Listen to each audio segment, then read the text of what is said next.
Unajua nimenyamaza sana I think for the last 1 week or 8 days. And I've not been silent with a bad reason. Nimekuwa tu nikisukuma mambo yangu, nikifanya kazi zangu, just doing my thing chini ya maji. And the reason I'm going to make this video, the reason I've just decided to make this video is because I feel that I need to clarify, some very serious allegations that have been posted about me online. And but I'm not going to delve into the details. Neither am I going to tackle each thing that was raised. And I'm going to state 3 reasons why I'm not going to go into the details. Reason number 1, the individual, I don't want to mention his name for legal reasons. The individual who went on the Ikonini podcast and did an interview, this person went to court in 2022 and sued me. And some of the orders he wanted at that point was for Kai and Carol Limited to be shut down. He also wanted me to be barred, I think, from opening another company. Another thing he requested was that I be barred from making any comments whatsoever regarding the case. The court agreed to not all the demands, but they agreed. I was given what's called a gag order.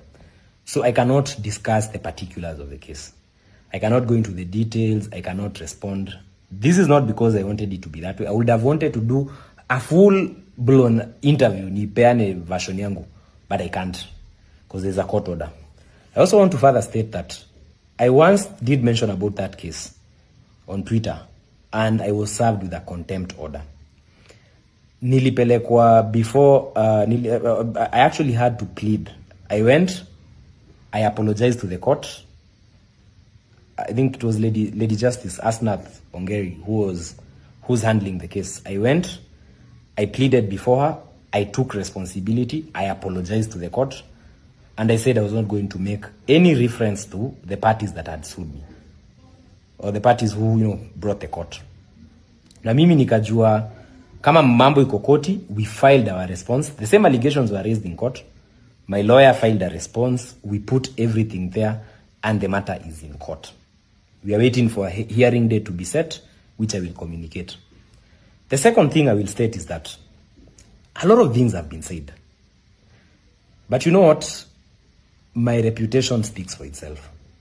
Story ya Cairo, a lot of people are reaching out, even friends, people who know me. And a lot of them were like, hey, is the story, how would he say that? Nini, tunajui story. And I just want to state one thing. Sijafika kwenye nimefika, kwa sababu mimi ni mjinga. Neither have I gotten to where I've gotten because I'm super intelligent or I'm very wise or I'm very special. I credit my success to God. That God is the reason why, despite everything I've gone through last year, things that will break a lot of men, I'm still here standing, I'm still in good shape, and there's light at the end of the tunnel. It is because of that God. And I don't feel like, hata kama kungekuwa na court order, I don't need to go out there and explain anything to anyone. The people who know me, for every one person who will do a bad podcast and paint me in bad light, there are 5,000 more people who can say Cairo paid for my fee, Cairo alinimenta kwa industry. I have mentored people in the car industry. Mimi mwenye mnaona hapa 2015 to 2017. Kuna watu pale Ocean Cross Autos, Valley Arcade. Who can say Cairo worked here for 2 years? Tax records are there. Huko ma 2016, 2018, watu kama kina Jesse, Urban Drive, kina Purity, that whole Kiambu Road gang, kina Edu, all those people who work on Kiambu Road, they can tell you they've seen this kid grow, broke a kazi. Aya, kuja hii phase ingine ya 2020 na hii kampuni yenye nilitoka. Again, there are so many people I hired, handpicked, nikawatrain, nikawafunza kazi, and they know the particulars of the story. So I don't feel like I need to defend anything. Let God defend his project. If God will allow somebody to come out there and say, I'm the one who made Cairo, project yenye Mungu alianza 1996 November, so be it. But I don't think I have to make anything. The third reason why I don't even want to delve into many details is the fact that 2022 was the hardest year in my life. Now it's been overtaken by 2024. But 2022 I lost what I consider to be family. Had a family. I lost. It's connected to this whole saga of the company. This is something that nilikuwa na so much resentment. Kama see the fact that nendanga kanisa. I didn't do anything stupid. Instead, I decided to move on. I decided to leave everything behind. Leave the bad energy behind. And make a public statement and start afresh. Nilianza Kai and Karo peke yangu afresh. Na nikaendelea kusonga na maisha. But people respond to people respond to such issues in a different way. Kuna mtu atakufanya very bad things. Na uachane naye, by the way. Mimi in my case, I remember even my mom sitting me down, telling me, how much money do you need? Uende uanze vitu yako. And shout out to my mom because I know ataona hii video. That one she even gave me 1 million shillings from a chama yao. And I remember I had to start from, yani ile tu from scratch. I went to Kiambu Road. Rafiki yangu sana anaitwa Jesse gave me a showroom. I did not pay a single coin of goodwill. There are other people walikuja wakanipatia orders. Na biashara yangu ikapik na Mungu amenibariki. Because I chose to forgive, I chose to move on, and I chose to become better. Chose to leave all that bitterness ya 2022 behind and just move on. But kama mtu anaangalia anaona he doesn't deserve to move on, he was a stupid kid, maybe nilikuwa nafaa kumchukulia advantage forever, na these people decide, you know what, we are going to follow him. What am I supposed to do? Nimekuwa nikiimba from last year, even on Twitter. There are people paying bloggers. I have undergone one of the worst smear campaigns any person in this country has ever undergone. Like nimeitwa mwizi, everything has been attacked. To the point that people now go into an interview and attack my own mother. I even saw people discussing about my mom's health on Twitter. For what? Mmeniita mwizi. Some clients were convinced I was a thief, took me to court. I was arrested by DCI. Kaenda koti. But you know the beauty about it is, these things have not killed me. In fact, if anything, they've just made me stronger. They've just made me bold. And I will state this before every other person who's going to watch this. I harbor no hard feelings. Mimi focus yangu sahi acheni niwaambie nini is to build my companies back. And I know that God, the same God 2022, alinipatia a fresh start. Na nikaanza kubuild block by block by block. Ameshanipatia breakthrough. Mambo itakuwa sawa. People will say a lot of things. People will try a lot of things. But I'm never going to quit. I'm never going to stop. And for the last 10 years, I've never stolen a coin from anyone. This will not be the first year I do so. So despite everything, despite the problems, we will recover. Everything is going to be fine. And I want to thank every single person who has reached out. Many have reached out asking nini. I won't do a podcast. Wacha niachie Mungu na niwachie koti. You know, lies have a way of spreading very quickly. The truth ultimately always catches up, and time always vindicates people. Thanks for watching, and thank you for supporting me. Bunga, ladies and gentlemen, welcome back to BAV. This is Bonge Audio Visual.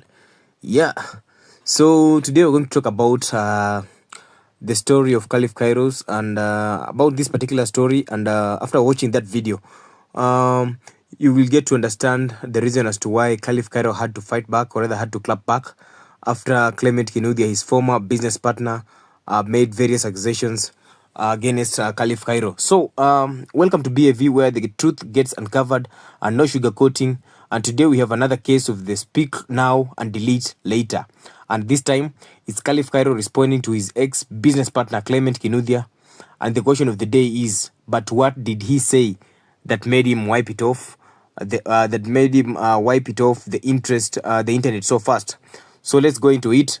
So Kalif Kairo had some words and words for Clement Kinuthia, his former business partner, and we get to realize that after engaging in various why do I say after engaging in verbal warfare with his ex business partner, I think it reached a point where Kalif Kairo had to hold back. Then after some time, he had to post various tweets on his ex platform, fighting back Clement Kinuthia.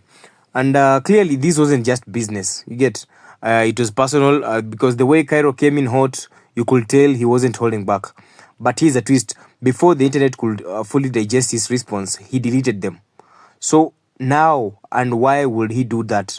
Did he regret it, or did someone advise him to take it down, or is there more to this story that we're not that we are the third party aren't seeing it now? Because right now the streets are talking, speculating about what really went down behind closed doors, and I'm just going to give you a breakdown of whatever actually happened, because there is somewhere in his post, there's somebody who posted Kalif Kairo's feedback, or rather clapback, and he said kugongea ni constant, and this is where it gets hot. So at some point we were able to see Kalif Kairo posting something on his Twitter account, and he said that I was silent because I wanted him to stop hiding behind Kina Asamo and co. Akuje in the open. Mans has serious self-esteem issues, and yeah, I told the wife he was cheating because he was having an affair with my girlfriend at the time. Then another tweet alikuwa anasema, you see, if you're gonna sue a nigger for 60 million, at least be brave to wait out the case in court. Pigane huko. Going to a podcast and telling lies is cowardice. Chomoa kesi court. Withdraw the orders, tupatane hapo iko nini podcast nikiwa na receipt zangu. Ama namna gani? Then let's get to the next one. Has around criminal cases for fraud in Milimani law courts, spent around 2 months in remand jail for the same, and in all cases completely denied and rukat the victims. 1,000 retweets on his tweet. Kesho mtapata all cases number and victims details. Okay. Kalif Kairo alikuwa na promise kupeana receipts of his former ex business partner. Then we are also able to see, you said that Ebu Amsheni at Asamo juu kesho kuna receipts za 2023 zinakuja where his best friend was jailed in industrial for 2 months. You know, I always knew Asamo for being straight and true. I wonder why he's defending a man who has cases as bad as mine from 2023. Then he also said that the reason a nigger is mad is because he tried to scam me off my company. Na nikawachana na yeye. I left everything behind and ultimately he couldn't run it. It all collapsed. Man's been paying bloggers na nyamaza too. Now he took bait and came out. There's a group of doctors in Nyeri. Jamaa conned them over 10 million. Zimad phone and went a wall. I don't know what a wall means, but also defrauded over 5 million from the owner of Divine Collections. Again, not mentioning names. Wow. So we also see Kalif Kairo reposting, man's been paying bloggers na nyamaza tu. Now he took a bait and came out. There's a group of doctors in Nyeri. Jamaa called them over 10 million. Zimad phone. Okay. Then apart from that, he also said that man's gongad my main chick at the time and my side all at once. Not unusual for a man whose firstborn was sad by the uncle na akamslice bibi. Poor uncle relocated to South Sudan, but bro, I haven't mentioned any names. Wow. So I don't know. So Kalif Kairo hapa pia kuna receipt zake against Clement Kinuthia. I don't know what's really going to happen, but I don't know what you think, guys. Was Kalif Kairo right? Was Kalif Kairo right to delete his response, or was it a case of think before you speak? I need you to drop your thoughts in the comment section, and of course, hit that like button, subscribe, and stay locked in, because here at BAV, we keep it real 24/7.